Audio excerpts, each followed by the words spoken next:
This week, we're joining one sassy crew as they daintily slay the most insidious of creatures their dungeon master, Chris, puts in their path.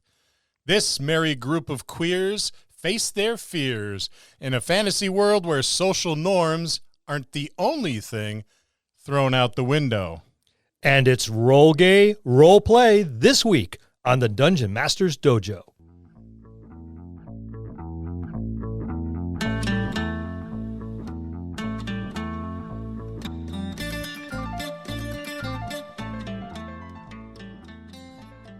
Hello, and welcome to another episode of the Dungeon Master's Dojo podcast.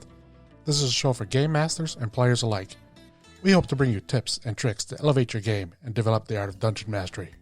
I'm your host, Louis Aponte, and these are your dungeon masters, Scott Labby and Bill Robitaille. Let's enter the dojo and see what they have in store for us today. Hey, Scott. Hey, Bill. All right, today we have Roll Gay Roleplay, the entire cast with us in the dojo. To start things off, let's do some icebreakers. Let some of our listeners get to know you. Sounds great. Yeah, let's do it. All right, so would you rather give up good food for a year or your cell phone for a year? Do we have like an order? We have a tendency to talk over each other. Yeah, we do. Yeah, I can't give up my cell phone. I can't do it. I just can't. I'm obsessed with social media. It is what it is, and I like it too much. And I feel like I could tolerate bland food, so I can't give up my cell phone. I mean, you did. You had to after you were eating like chicken and rice. Yeah, for, like, I was on a year. chicken and rice diet for a long time, so I'm used to it. I think that's what my dog eats. Oh my God, Justin. And see, I think I could do, if I still had the access to like the internet through like a desktop computer and like a pager, I could definitely give up my cell phone. Pager, Katie. Pager. In the woods. Go forward to because I mushrooms still need to be accessible in emergencies, and if it's an emergency, you can call my fucking pager and wait until I get a nickel to call up, like use a public telephone. But like, Send me a fax. I mean, honestly, if I still had access to the internet and a fax machine, but if I couldn't, then yeah, I'd have to give up good food. I think that I would probably choose. Good Lord, I think I would choose good food. I think I could live without a cell phone. It's destroying me mentally. Social media is crushing me. Yeah, that's fair. Yeah. But it's not eating food if you can't take photos. Right. Oh my God. Wait, do I still get a house phone? Do I get like a landline? You still can't take photos. Well, I mean, Sorry, I was born in '92. I don't know how they work. Scan a Polaroid to the internet. Shut up, Brandon. Isn't today's iPad capable? Like, does that count? Could you just have an iPad instead? Yeah, I suppose you could. You could. Yeah. Not a cell phone. They don't Looking fit- for loopholes. They don't fit in your Yeah. pocket well, but Well, you could just get a Google number, My attach it to iPod that. video. Oh From God. like 2007. I it's a good would year. I would give up good food because I've been a vegan for over 20 years, so I know what bad food tastes like.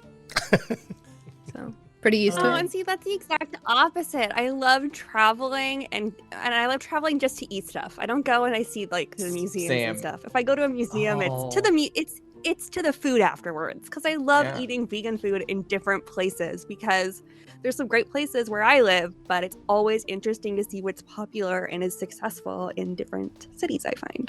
Well, to be fair, if I didn't have my phone, I would lose my job, access to my phone. So I would be eating bad food Fair enough. anyway. Yeah.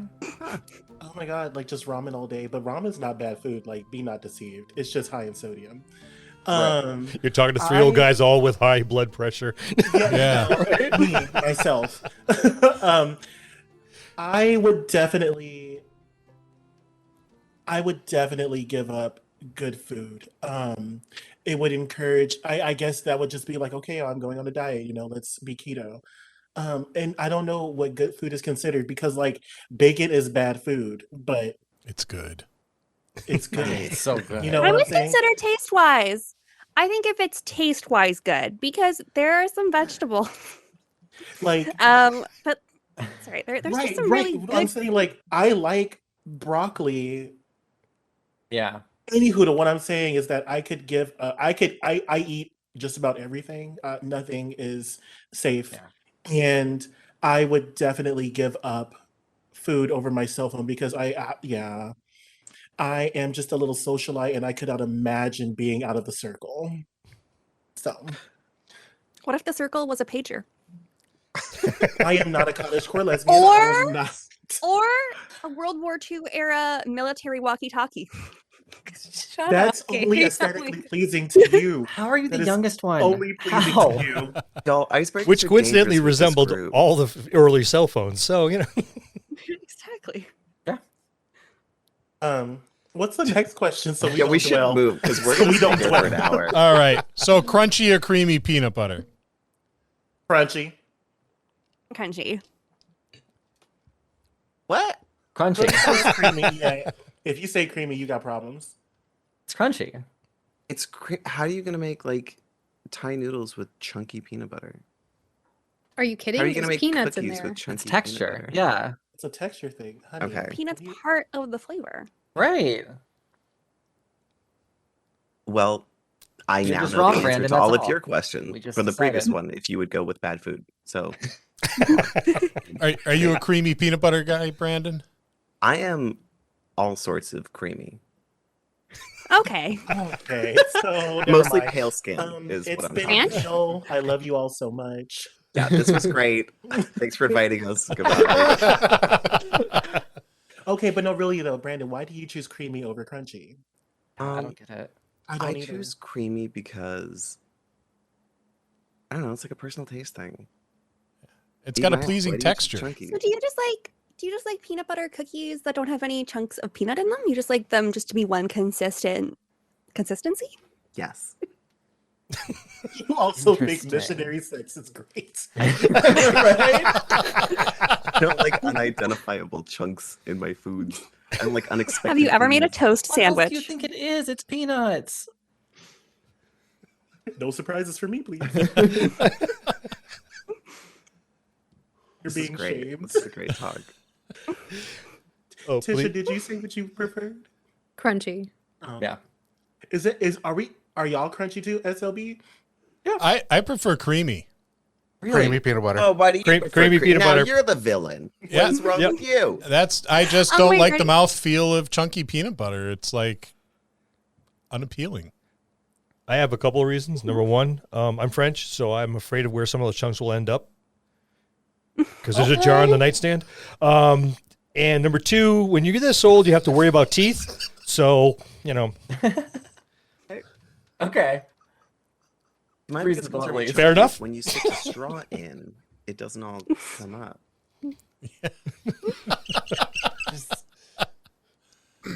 I'm sorry, Jonathan. Your face is just his expressions. I'm sweating too. I Speaks just volumes. there you go. I had to mute myself. That was too much. Sorry. Okay. Yeah. And So the consensus is crunchy. By the slim margin of one. Yeah. still, I mean, does pineapple democracy belong on a works. pizza? This Yes, is like absolutely. this has been going on for a while. This debate, it gets pretty heated. I'll go first. Yes, absolutely, pineapple goes on pizza.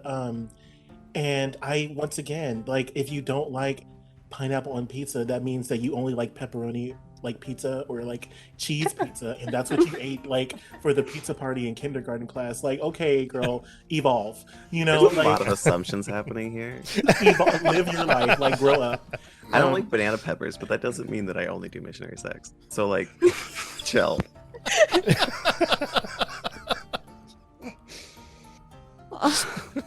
Can we all just like give our pizza order and then we can decide who's basic? Okay. Yeah. No, I don't want to do that. I'm gonna lose. Well, we know who's ordering the cheese. Boom. I don't like will pineapple, never do ya? police your pizza. You to piece be of fair. shit. I will never like. I don't care what you put on your pizza, but it's a gluten-free crust and meat topping. I don't care what meat it is. It's just got to be meat. It can be many meats. It can be one meat. It just has to have a bunch of meat on it. You don't care what kind of meat it is? No. Well, What if it's okay, like well, shredded chicken? What if it's like a rotisserie? Yeah, What if it's even anchovies? I'll try it. I like anchovies. They are pretty tasty, actually. I can only have like one anchovy pizza like slice before I'm over it though, because the taste is very overwhelming. The trick is to cook the anchovies while the pizza's cooking. Don't put them on afterwards. That is for people that are weak. Surprisingly, that's also how you integrate the best topping onto pizza, which is peanut butter. Crunchy Go to peanut hell. butter. Directly to hell. Wait, Straight to chunky or hell. creamy? It really depends on the pizza, but I prefer creamy peanut butter on pizza. I was gonna say that's the only use for smooth peanut butter is mixed in with the tomato sauce on a pizza. She's Canadian. I picked that up at a all restaurant right. in Vermont. You can't export that. Ma'am, you That's no one's didn't gonna say receive it. Saskatchewan correctly. Bye. Don't do that. Saskatchewan? What? Is that how you say it? No, it's not how you say it. Good, because I was about to ask if you've seen a Sasquatch in Saskatchewan. No. Saskatchewan. I'm hijacking the question, so I'm gonna be quiet. Well, I mean, I think we all discussed our points of views. I answered. Okay, I'll answer. So I do believe that pineapple belongs on pizza, but that's because I don't eat dairy cheese. So the pineapple, it actually breaks down the molecules in the cheese when you put it on there, in the dairy cheese.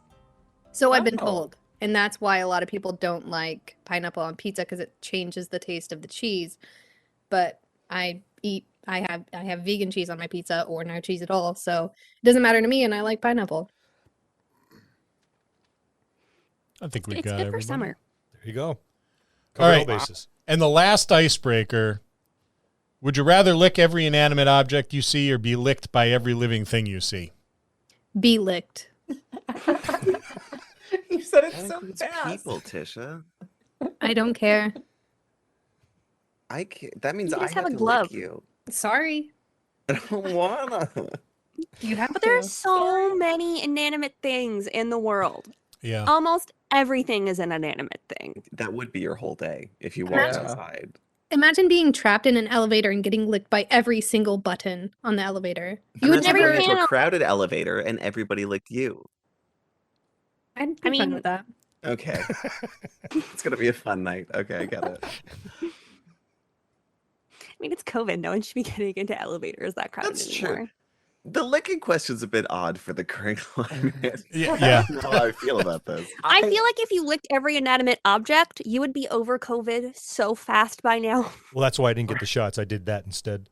Just lick That's everything. it. Yeah, I just lick Yeah. everything. I'm just- Make my I own would choose vaccine. that though. I would choose just licking everything. I already have a tendency to lick stuff just to get a laugh anyway, so why not? Just lick everything. For the friends that would choose licking every inanimate object, would shit not be considered an inanimate object? That's potentially living. There's molecules or stuff on there that's alive. No, because it's completely digested, so you're I wrong. just won't look at it. It says that you see. I just won't look at it. So just never look down. I Never hope look you down. trip. Just I gouge hope your you eyes trip and out and fucking you win. fall. But then there's also like, what if like you see that like someone has bats in the cave in their nose and you gotta lick that too? Like, I'm helping them out. Good friends. go to hell. Oh no. What else you got? That's it. End All of right. discussion. Yeah, that's the icebreaker. Boy, I'd say the ice is broken pretty well. Yeah, I wish we had. I wish the ice was still. Keep a nice distance between us. All right, so we'll move on. What is the weirdest thing you've seen or experienced at a gaming table? And you thought the Yeah. questions were going to get better. I mean, the weirdest thing that I ever got at the table was Chris's useless object shop, because I've never experienced a shop like that in any other type of media. So it was just like, here, it sounds like a great idea. OMG, we're going to go stock up at this shop, but it's all completely useless shit. It's not even the dollar store. You know what I mean? Like, it's Yeah, you can maybe turn this into something if you really wanted to, but it just is a waste. No offense, Yeah. sometimes a waste of money. Thank you. Just, I'm no glad that I'm problem. like I'm the moment. That makes me happy. I'm proud of that. Yeah, some of the stuff is like nail polish that never dries. It's like a mirror that's broken or something. Like I don't remember all of them, but It was a night mirror. Yeah, it's you can see yourself kind of at nighttime, but in the daytime you can see right through it. And it was just a piece of glass with connected to wood. great. That's fantastic. Almost useful. Almost useful. I think I have a story, but it's kind of similar to the next question as well, which was like just weird things that happen at the table. Yeah, go for it. I used to go to a place in South Florida called the Adventure Game Store or something like that. It's like the Dragon's Den Adventure Game something. And they had like a weekly D&D thing. So I would go and just like hang out with strangers and take a couple of my friends that wanted to experience it. And it was like this huge group of maybe 10 people, which I personally think is an insane amount for a game. And we were playing Pathfinder, where we took a break during a combat to go get food. Everybody left, got like pizzas and subs and stuff. And some people came back with their own individual pizza, but that's their own business. I don't have anything to do with someone eating a whole pizza in one sitting. But during the combat, it was so long and boring because there were so many people there that there were literally people falling asleep at the table. That you could see someone just like sitting back and just nodding off. And when it got to their turn, someone had to physically shake them because they wouldn't wake up to their name being called. It's just how you know it's not a great game. Yeah. Well, that's rough. Yeah. We didn't go back. Was it like late at night or something? Okay. The game was like 6 hours long, but I feel like that's not uncommon for... No, if you're like engaged or something. Or not engaged, just sitting there falling asleep. It's a Sitting big there group. falling asleep. Yeah. I've had work days like that. I think the weirdest thing that's happened to me is that we spent like 3 hours creating characters. My DM was walking these like 3 new people through like how to create a character. So we spent a lot of time doing this, and within 15 minutes he killed off all of us for going the wrong direction. Oh my And it was god. just this like he liked to teach us lessons, and he did this all through my childhood, but it was just like, you should have listened to me. And I was like, it's east versus west, dude. I just misheard one word. Tell us we're going the wrong direction. But he's like, yeah, you run into a tribe of something and they kill all of you. You know that thing in Arrested Development where the dad used to teach them lessons with the guy that didn't have an Oh my arm, and he would God, just be like, yeah. "This is why you should leave a note," shaking his fake arm. That's what that feels like. Yeah, that's what it felt like. Right on. I would say the weirdest thing that I ever experienced at a gaming table, I went in it. They had me audit/interview to be in a D&D game at a local store. And this is Central Florida. So the guy pulled out a baggie of hair and put it on the table, like pulled the hair out of the baggie and put it on the table. And it was supposed to be like a trap. So it was fake grass over top of a trap, but he put hair on the table. Was it Do you his? know it was their own? I honestly did not ask. They didn't ask me to join their game, so I figured it was none of my business. You probably got lucky. Yeah, you dodged a bullet there. I mean, you did pause after saying a bag full of, and then you said Central Florida. And I'm like, meth? They just put meth on the table? I mean, it was, yeah. Bath You never salts. know what it could be. But hair. Hair's Hair's weird. even worse. Then meth? I mean, meth, they just deal drugs out of the comic book shop. Hair, Someone's someone dealing hair. collected that. Like, Yeah, right. that's a personal collection, not a business collection. Well, is that everybody? I think so. So let's take it up one more notch. And have you ever had a "this can't be happening" moment at the gaming table? And what was it? Yeah, for me, it was in our last campaign, and it was Brandon's character, Tara, who Brandon was very sneakily collecting swords, either through looting or purchasing, and he created a sword skirt out of them for his character. which aesthetically makes no sense, but it was very, it was great. It's really loud. But yeah, it was really loud, horrible for stealth. But Brandon ended up casting a spell, and I forget what it was, but he turned all 10 swords into animate objects that all had their own initiative and were fighting with them. So I already had a battle planned out that was pretty easy, and then they had like 14 opponents. So it was just Brandon being so clever and thinking of these swords, weeks in advance. It was clever. It was really cool. It was a moment. It was a really good moment. I was just like, great, I was already going to lose this, but now it's just decimation. Also some very anime shit. Yeah, very. Right. I felt like Titania. Fairy tale. Mine was when there was a big personal confrontation between my character Jet and Tisha's character Benny in the last season, where like Benny essentially accused my character of faking my brother being kidnapped and then just, tagging along. Everything bad is happening because you're tagging along. And I, as a player, was like, I am tagging along because we're on a podcast together. You know what I mean? Like, I don't have a good reason why we're here together. But also, I didn't fake my brother being kidnapped as a character. So it was just, I feel like me and my character kind of aligned. And there's like all of the piss jokes, but I mostly just feel like that's because I was very Roman Catholic raised. So it's just inappropriate. But they're really funny, so. Do you prefer creamy or chunky piss jokes? Those are piss jokes and you know it. Oh. I think... am I allowed to deviate from our own podcast? Should I talk about a podcast moment?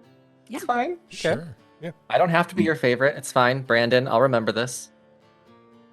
Okay, great. Well, I'm going to make a new character after this. But one of my weirdest moments, I feel like a lot of people can relate to this, is when two people at the table are very clearly flirting with each other, like super overtly hitting on one another in the game where everyone's present, and it's super uncomfortable, especially if one person doesn't want to be a part of it. Oh. That is one of the reasons I'm going to skip ahead. But one of the questions is, how did you start gaming? That is exactly why I left my first game in university, is because I didn't realize that I was a lesbian yet. And I got very uncomfortable when the DM started coming on to me and walking me home. And I'm like, now looking back, I'm like, of course, you were just gay, you dumb bitch. But like, that's the reason I stopped playing D&D, is because it just became flirty and weird. So Right. You were a menace, flirting with everybody around you. No. That's for It now. was a bunch of guys from engineering. So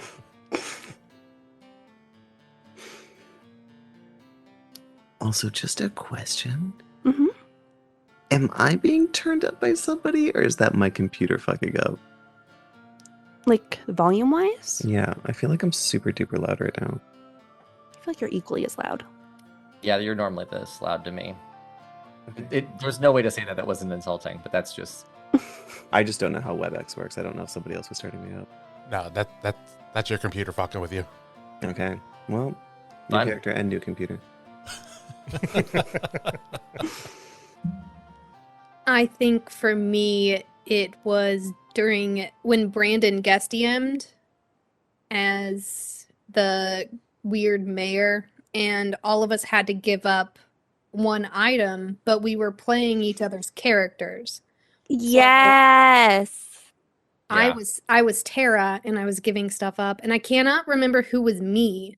I think it might have been Brandon, but I don't know. But somebody That was the DM. Oh wait, it wasn't Brandon. Okay. It was Katie. Oh, it was Jonathan. Oh, it was Jonathan. It was Jonathan. Yeah, and so just like hearing things being given up, like somebody gave up Jonathan's character's windblown hair, which was such a pivotal moment. You raggedy bitch. I'm so sorry. It did change the course of the campaign when that happened, though. Like, it turned Jonathan's character into someone completely different, and then we kind of just started rewriting. That's like the best part of the game, is that you have to adapt to different shit going on. Yeah. It's not like a railroaded. Yeah, so that was that moment for me the giving up special things to each character that kind of defined them. I have two, and I can't decide who I feel like attacking right now.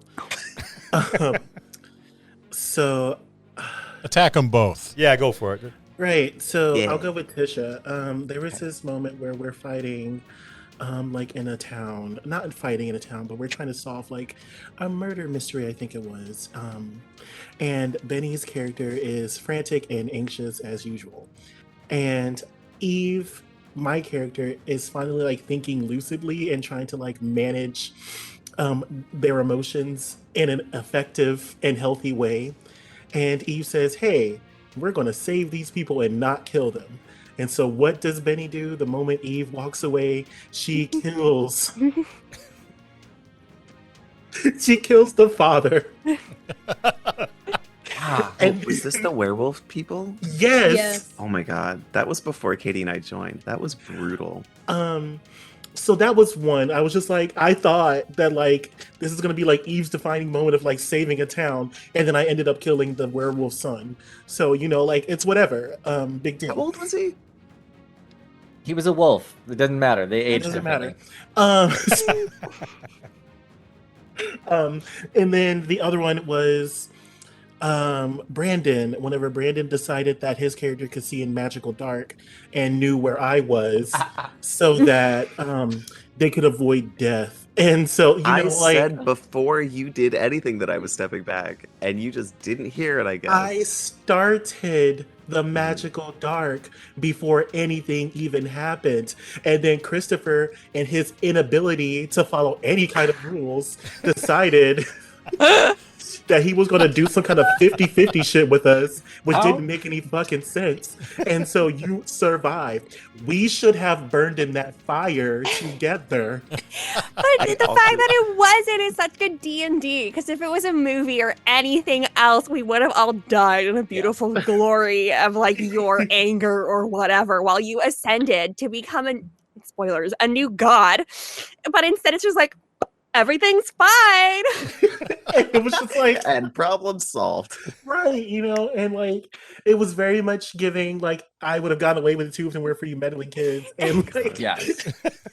If it's any consolation, I wouldn't have exploded. I would have just got unconscious, which I did anyway. When no, I would Chris have murdered. was- I would have murder killed you. It was Exploded. 80 damage. I wouldn't have died. Okay. Anyhoodle, I was trying to take some bitches down with me, and Christopher decided that the rules didn't matter at that point in time. And You so took the that best was monster down with you.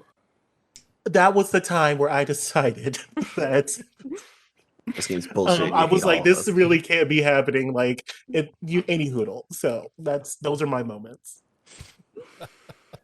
Yeah, I will have to say the dynamic between Eve and Benny was like the biggest source of like WTF moments. Because I also remember Benny whipping out that crazy journal with smiley faces and bullshit. Just Towards the end, it got wild. Benny was losing her mind. she's like, every single interaction with any single person I ever had a suspicion about is being analyzed and then summed up with a single emoji.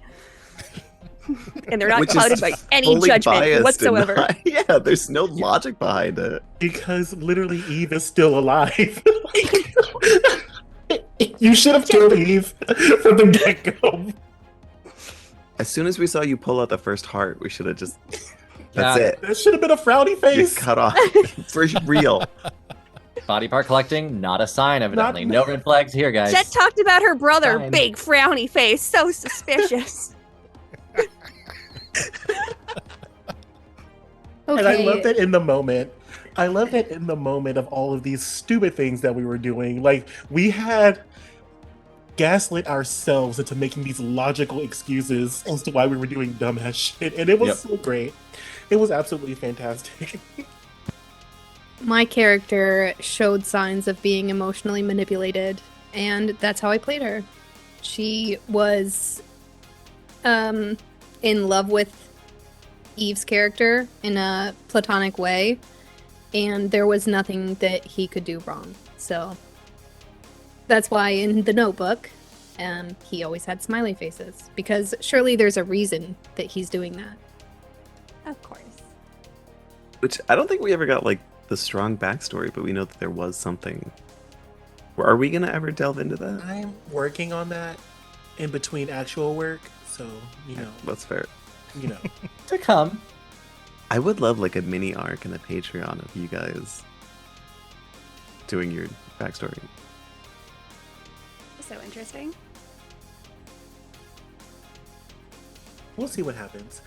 Can I take like 2 minutes? Because I spilled my wine everywhere. So. Oh my god. Sure. Literally Sure. called it.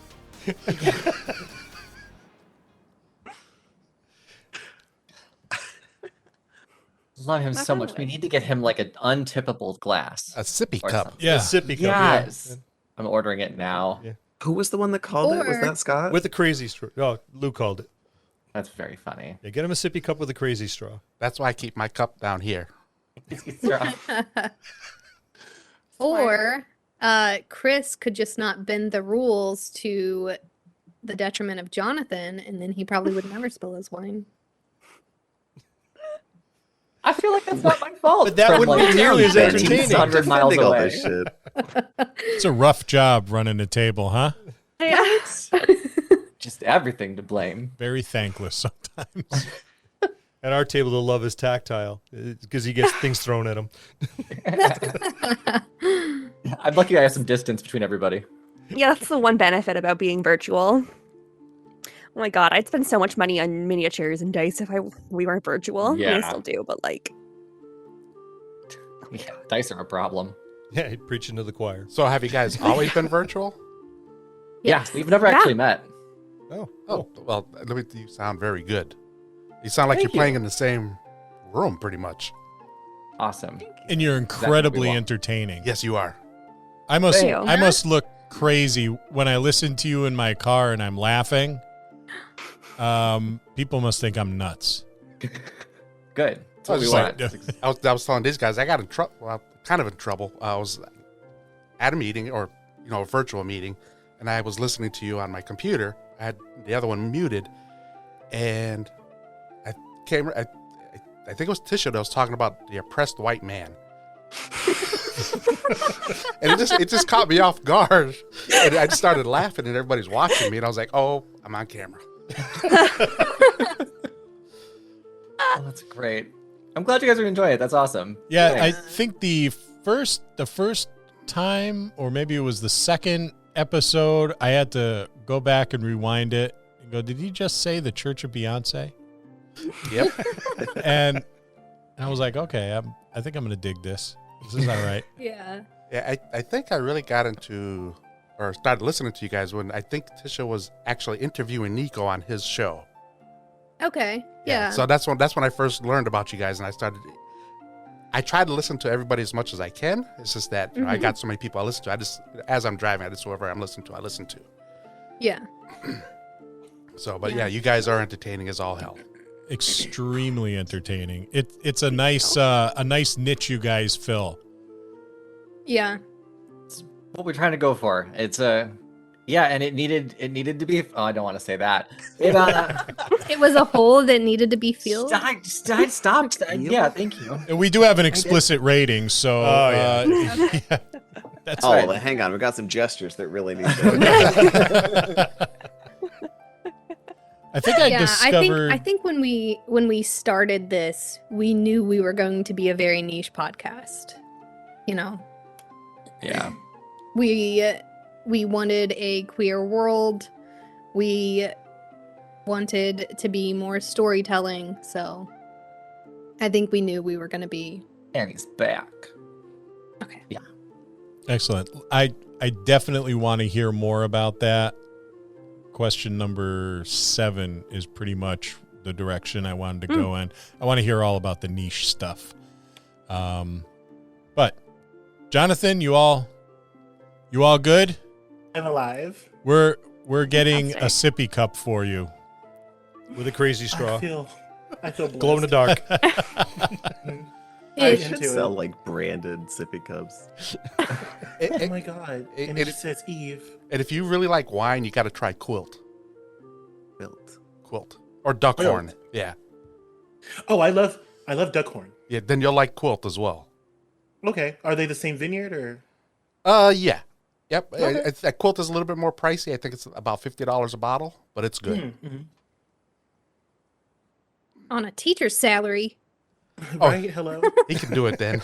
He's just gonna spill it all over his table. If I just look, I was drunk. Okay, it was one time. It was one time. It happens. Now. That was now.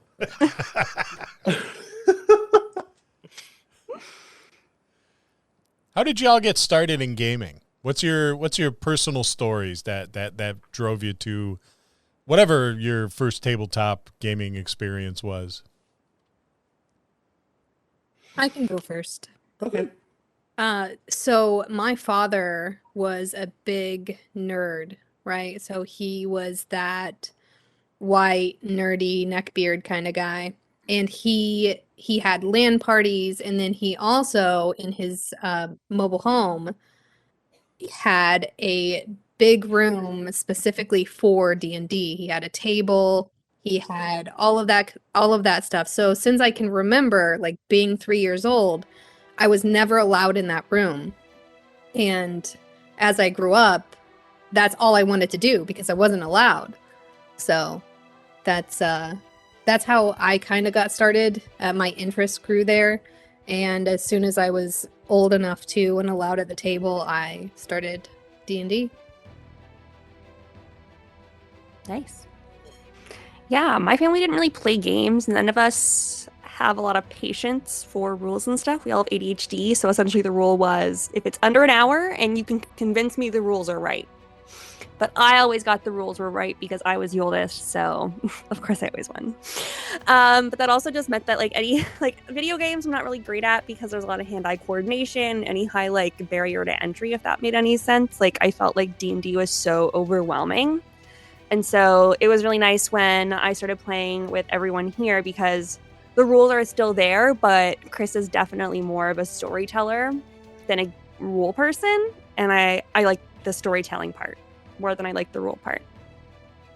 Good for you, I appreciate Chris. the light hands on the rules. And I was just like, sometimes it's just funner. It's more funner for sure. It's more funner for sure. I got started because I basically grew up in a comic shop when I was younger. We were in this place in South Florida called Tate's Comics and Games, and I was always renting animes from there and buying comic books, and I was just completely indoctrinated in the nerd culture. But they also had this little shop attached that they opened a couple of years after we started going there called the Gaming Satellite, and people just hung out there and played D&D. They played really anything, but what kind of got me started was HeroClix. I got really into HeroClix, and they had the little miniatures of all the X-Men, and I didn't know how to play it. I was just clacking them together and playing my own game.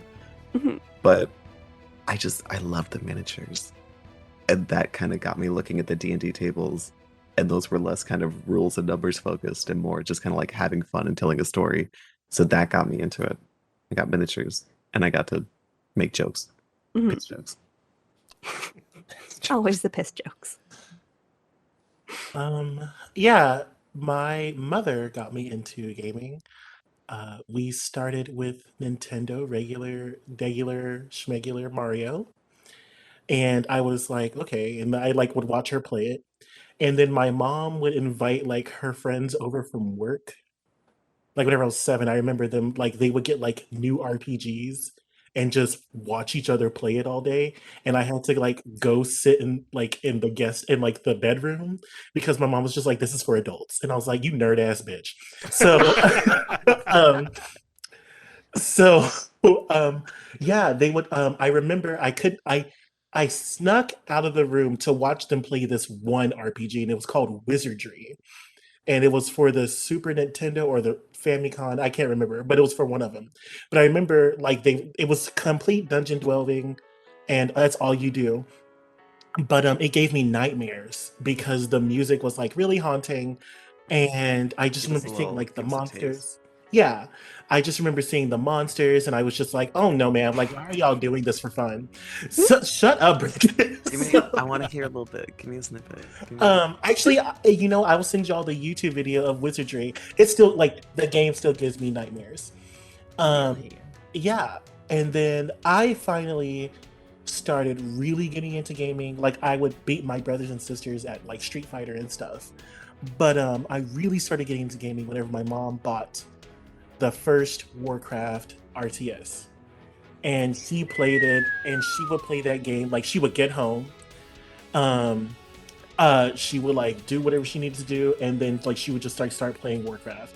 And I would sit there like right behind her, breathing like a little fat kid and just watching her play for like hours. And we would just have like the most amazing time. Um and then I started playing Warcraft because she wouldn't let me play her version. My mom was great. So she wouldn't let me play the one that she had. But then Warcraft 3 came out and I was finally like, old enough to like buy games myself. And I remember buying Warcraft 3 and she looked at it and she was just like, that looks really familiar. She's like, what is that? And I was like, it's Warcraft 3. It's the sequel. And so I like started playing it and she just sat behind me and watched me play for like days on end. And we would just sit there and she would micromanage.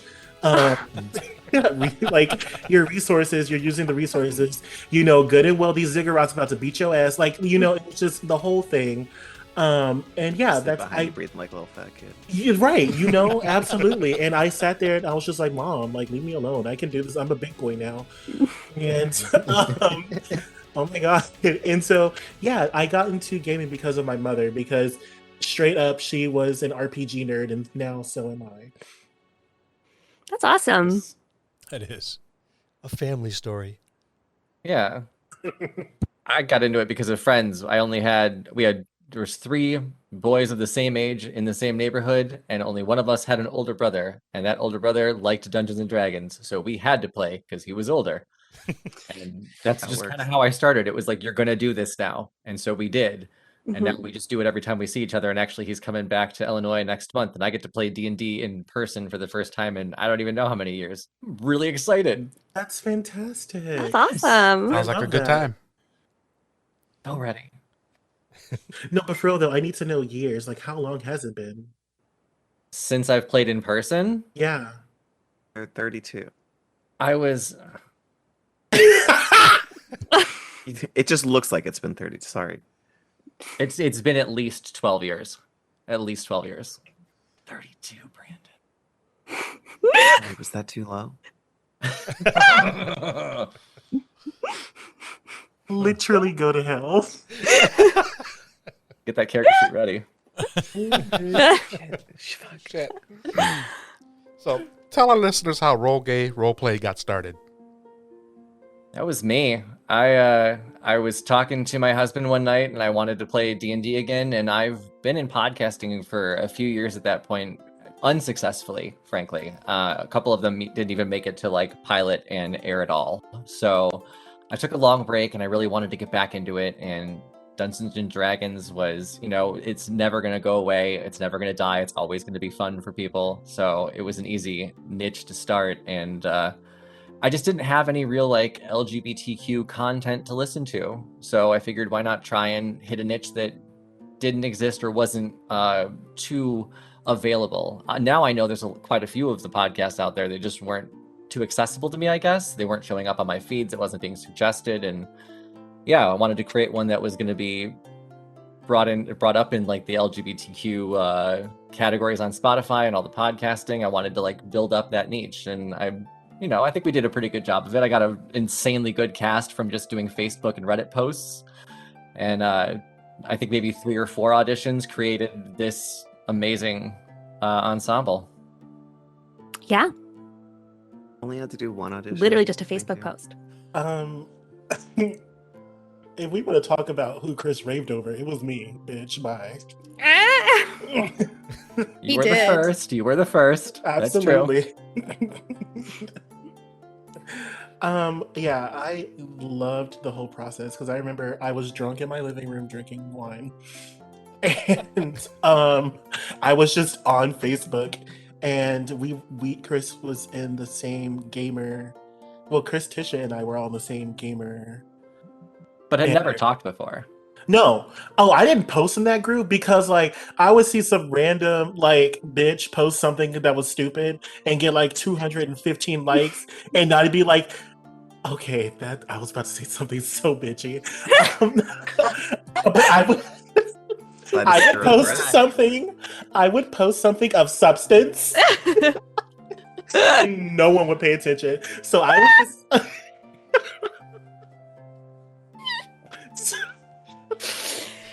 An unheralded genius in your own time. So I regressed to being just a viewer and analyzer of people's posts, and I was on a D&D kick because my ex-boyfriend at the time had gotten me into it, and then I saw Chris's post, and I was just like, Jonathan, you can do this. You should totally sign up. And I did. And here we are. I love it. I will say you are incredibly entertaining. Thank you. We are. I think we all are. I mean, I'm the most, but yeah, y'all are good too, I guess. It's never the same without you. It isn't. True. Don't you raise your eyebrows, bastard. We know what it's like without you because you don't speak during the pre-gossip. Still playing video games, okay? Because 'Cause much he's like those playing New Facebook World. posts, He's muted and he's fucking playing Warcraft in the background. We can see what you're doing on Discord, bitch. Are you playing Warcraft? No. Hey, but better or worse, some of the time I had that weird farming simulator attached to my Discord constantly, so it just looked like I was playing Farmville 24/7 for like a week. Quite a streak. Yeah, I cannot help that World of Warcraft was more interesting than what y'all had to say, so It's okay. it's okay. It's not personal, it's just business. It was only not interesting because you weren't there, Jonathan. You're the I best tried. I need you to engage with this family. I'm choosing to disengage from this Can you go on Dr. Phil with a podcast? Ridiculous.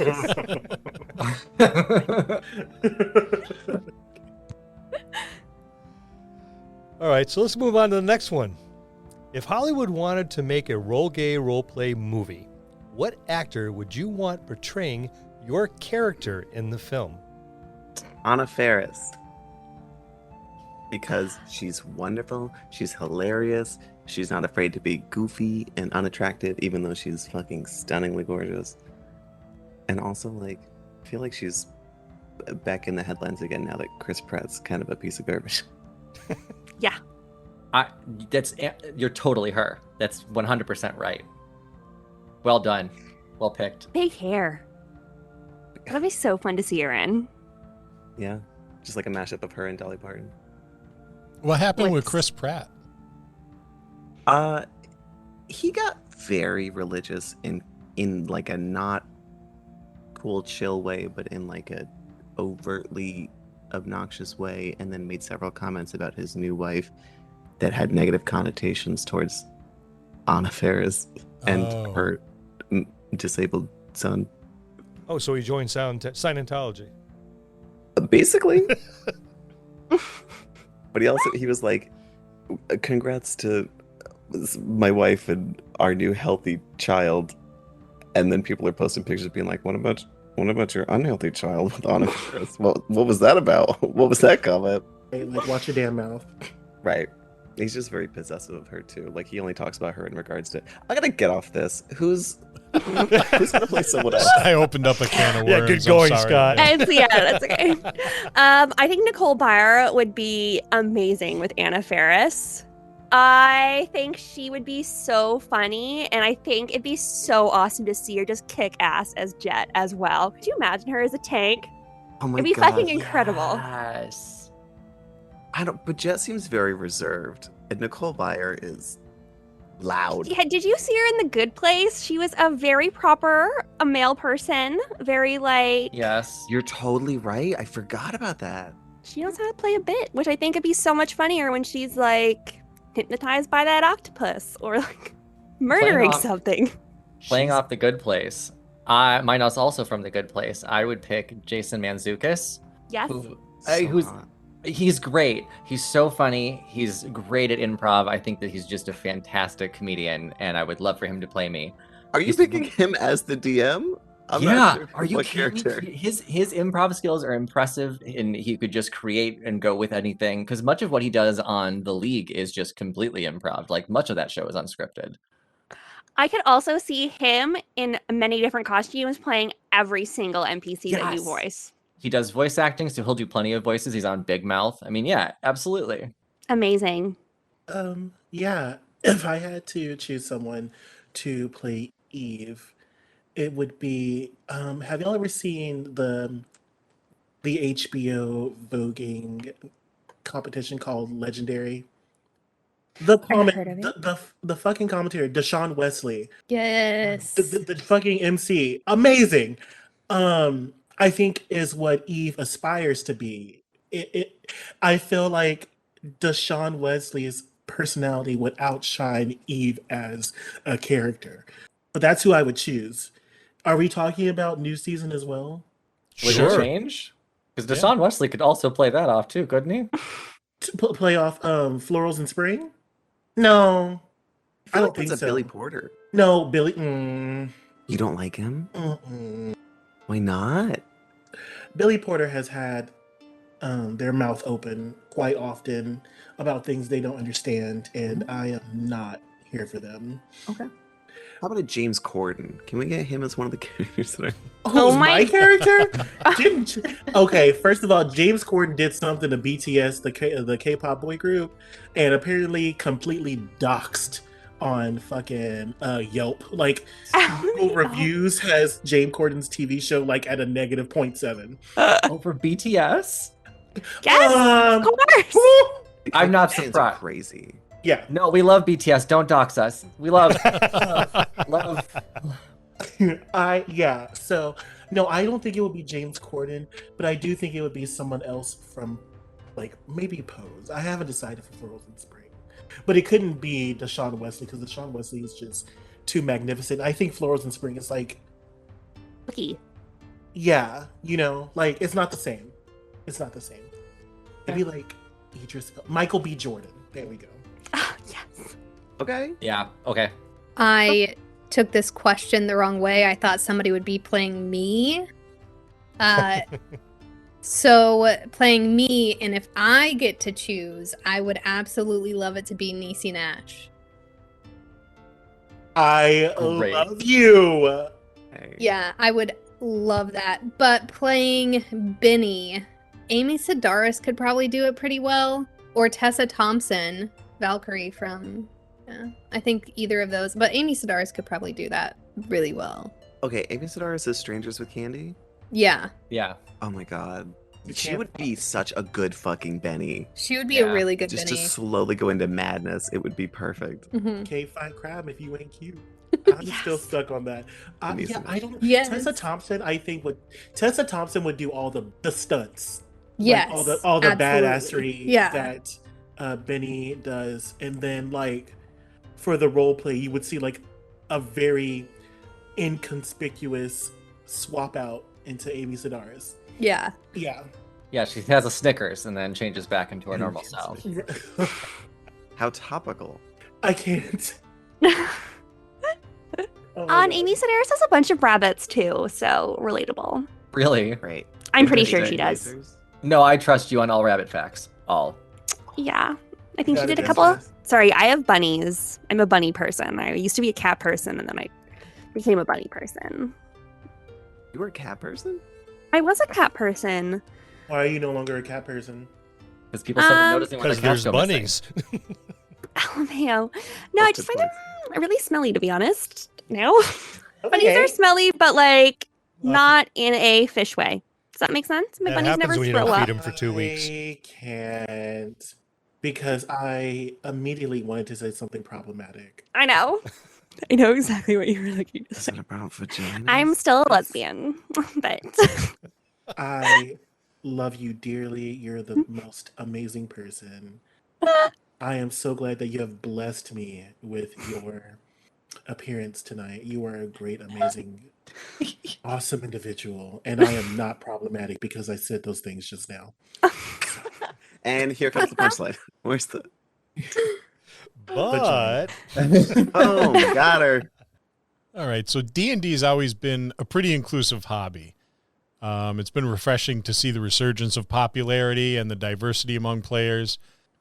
What was it that made you decide on the direction you took as opposed to just doing an actual play podcast? Why the niche? So, we decided on a homebrew campaign because we are all great storytellers, and we wanted to focus on that aspect of the game as well as comedy. Some of the campaigns that are provided in market have some serious undertones of racism, classism, and misogyny. While our campaigns have characters that may follow those tropes, they are not overarching themes. I love how creative Chris is in his storytelling. He has managed to create drama and suspense without being problematic, and I think our queer and people of color listeners super appreciate that. It's 2021, and inclusion has evolved over the years. Dungeons and Dragons in market has never really been inclusive of people of color, Black people, and queer folk. And I think that inclusion is being misconstrued as a safe space for cishet white males. I mean, and that's just to be honest, who were those white males that were not doing what the typical all American boy was doing. So, those white males that were ostracized for being nerdy. And this is super great because I love when people have a safe space to be their true and authentic selves. So that was good then. But I think that just like how things evolve over time, the idea of inclusion had to evolve too. So I think in general, D&D needs to expand and include the rest of the nerds because nerd isn't just white. And nerd isn't just straight white male. Hi, I'm here.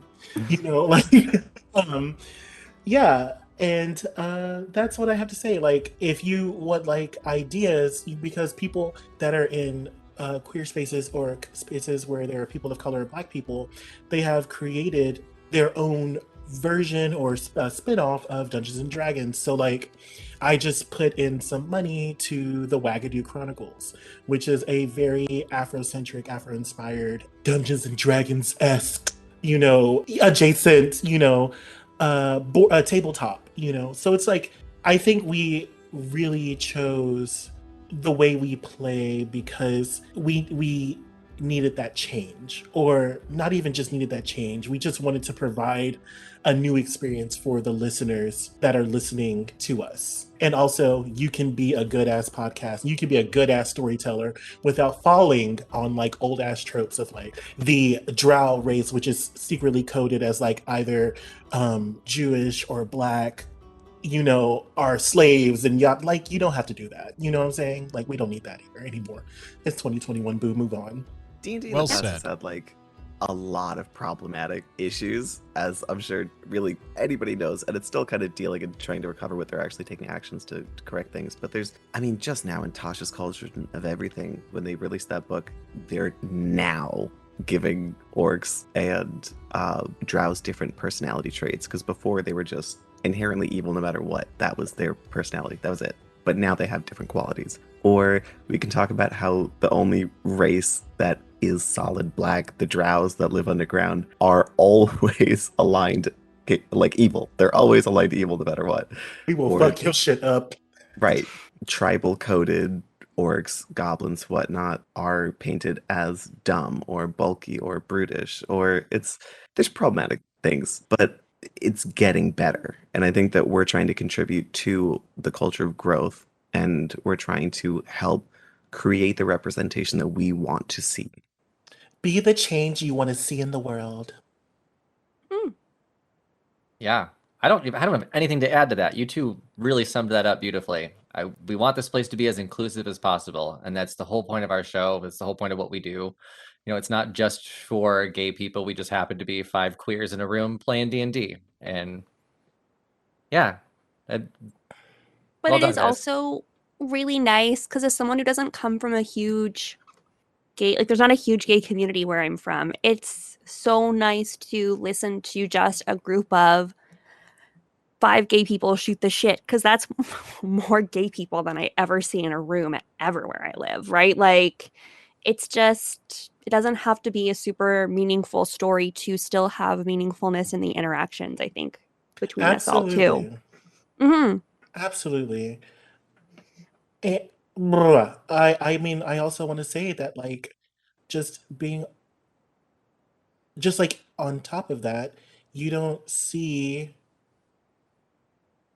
like the queer podcasts that are D&D centered, as Chris said earlier, they all are like, they're not as accessible.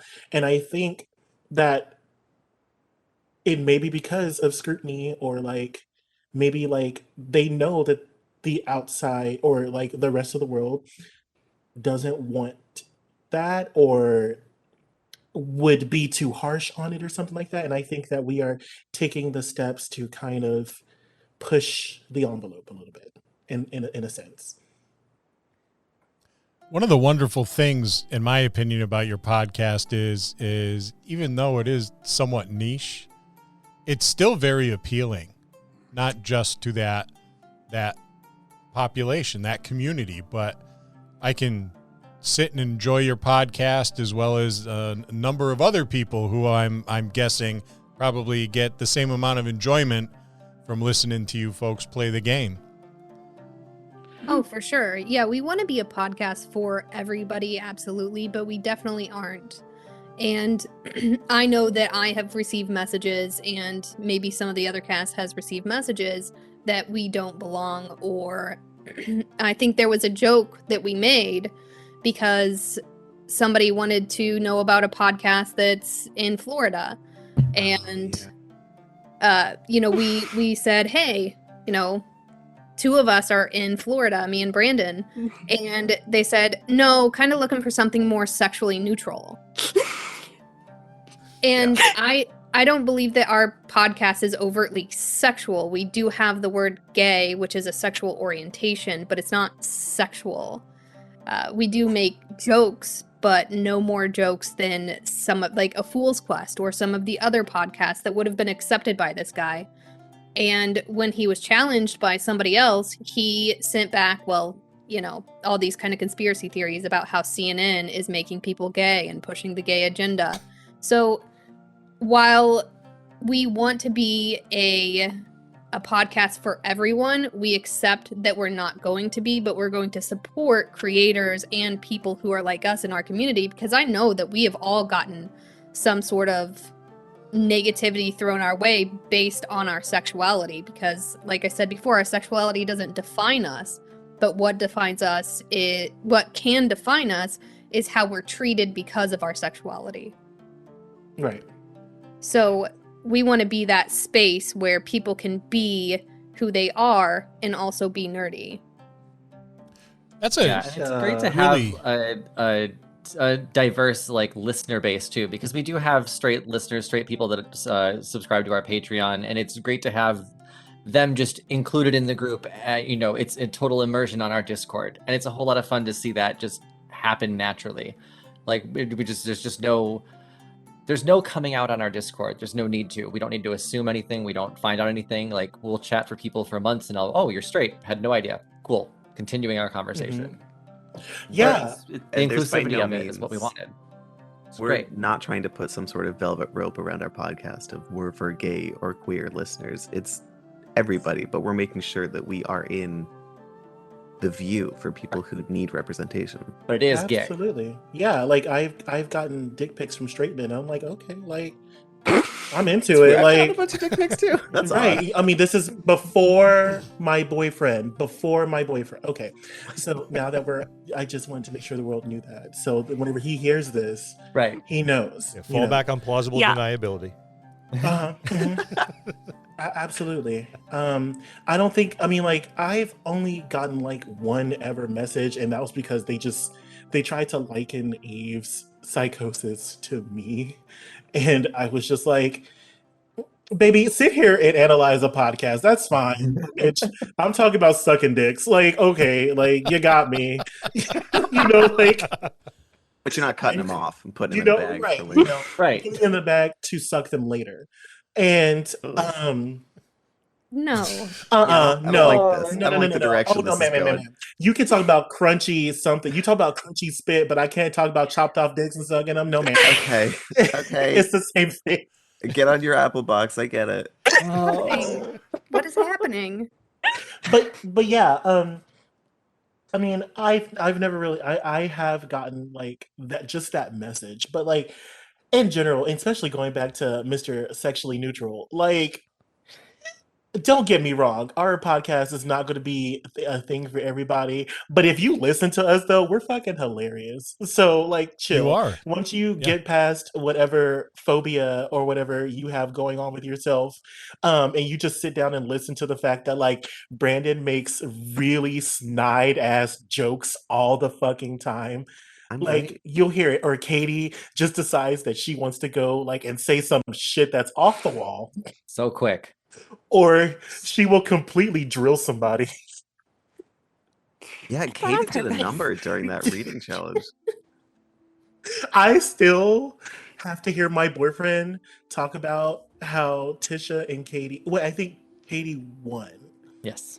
but I do have to hear how, like, my boyfriend tells me Katie won, but also Tisha should have won for those reads that she gave you because Tisha read me hard.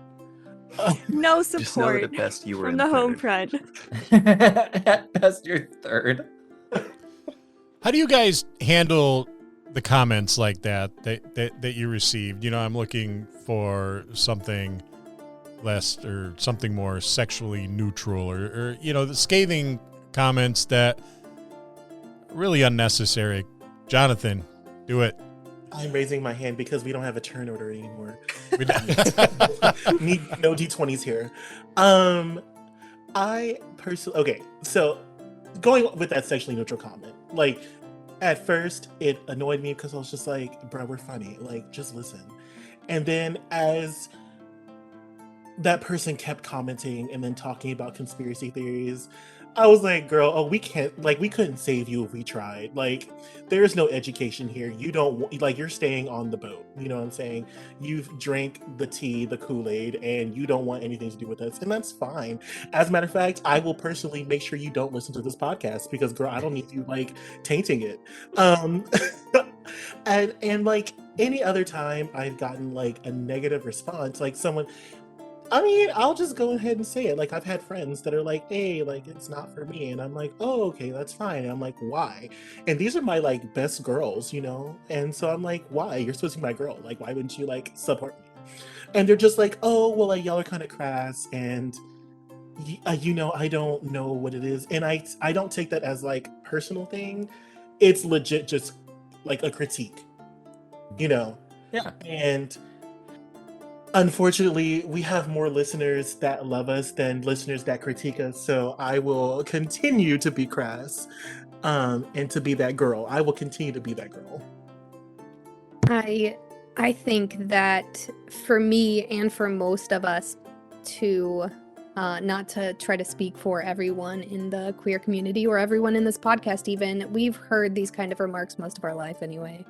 So, you know, you either take the road of trying to give them a little bit of education, or depending on how far they take it, like if, like Jonathan said, if they've drank the tea already and they're gone, then I just kind of ignore it and say, okay, well, you know, blessed be, thoughts and prayers.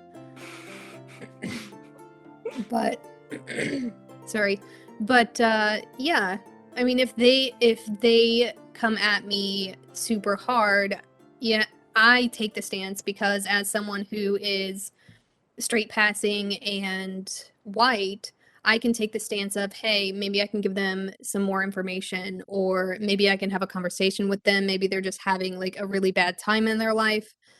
Not that I should have to, and sometimes I don't. Sometimes I don't feel like I have the mental energy to, but yeah, that's you have both options. I think that's fair. At a certain point, you have to realize that it's not really your job to educate people on a subject. We're putting the time into those who choose to love and support us rather than the people who choose to send us hate. So Damn right. just Yeah. more efficient use of time. I'm gonna look this way at the people who love me. You know what I'm saying? Right. Yeah, it is. There's an unfortunate time where you don't get used to it, and when it is like a struggle, and there's no other way to say it. I think the only way to get through it is to just kind of build the tough skin from it. And it sucks that you kind of have to do that, but once you have it, there's nothing anyone can say that can affect you. It's just I don't care what you say. You say whatever you want about me. I'm unbothered, and I Yeah, probably I forgot think- it already. Yeah, I think, Chris, one time you had somebody say, "I'm glad you're not that kind of gay." Yeah. And then you made a video of your husband sleeping on you. Yeah, I made a husband of myself shirtless with my husband on my chest. And I said, is this gay enough for you? Are you happy now? So just because one of my videos wasn't me being gay it's not inherently in everything that I do, but I'm not Right. going to shy away from it. I'll show you. Every Right. time you hold your spouse's hand, that's straight. You're doing straightness. Sorry. My parents are just very much like this. They are very loving and accepting, but they don't see how much of society's narrative and huge quotation marks is built into their everyday life. Sorry. That's it. Oh, okay. That's sorry. But I mean, like, I was like, please keep going. It was good, yeah. No, like they're working through it, but like now they're at a point where they have to make the choice between sticking to familiar patterns or changing. Ooh, the crossroads. Yes, Lord. sorry. I'm going through some family stuff right now, and that's very frustrating. But there is nothing that won't be fixed by the people who do accept you, right? Like found family is really important to everyone, and your found family is just as there for you when your real family may not be. Oh my God, are we a chosen family? Oh my God, of course you guys are. Yeah, definitely. I guess. Mhm. And A house of specifically, roll gay. Sorry. and specifically for the sexually neutral comment, we actually started making jokes about it. Like, we're not sexually neutral, we're sexually chaotic.